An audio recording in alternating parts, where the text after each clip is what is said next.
Hello বন্ধুরা, নমস্কার। আপনারা সবাই কেমন আছেন? আশা করি খুব ভালো আছেন। আমিও ভালো আছি। আর আজ অষ্টমী স্পেশাল কিছু রান্না নিয়ে আসছি, যেটা আপনাদের সাথে শেয়ার না করলে হয়। সবার প্রথমে আমি বাসন্তী পোলাও করেছি। পোলাওয়ের মধ্যে দিয়েছি আমি একটুখানি পনির, ক্যাপসিকাম আর গাজর। আর যেই চালটা নিয়েছিলাম সেটা হচ্ছে দেরাদুন রাইস।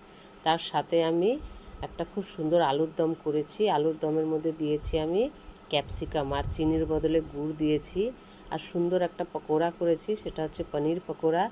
তো পনিরের মধ্যে আমি হাফ চামচ লেবুর রস, গোলমরিচ গুঁড়া, একটু নুন মিষ্টি দিয়ে আধ ঘন্টা মেখে রেখেছিলাম। তারপরে আমি বেসন, একটু নুন, মিষ্টি, একটু লঙ্কা বাটা আর কালো জিরা দিয়ে ব্যাটার বানিয়ে নিয়ে সেই পকোড়াটা করেছি। তো খুব সুন্দর একটা পনির পকোড়া দিয়ে আজকে একদম অষ্টমীর থালি রেডি। পুরো একদম জমে যাবে। আর সাহেবও বলছে খুব সুন্দর হয়েছে। তো টাটা, বাই বাই, ভালো থাকেন।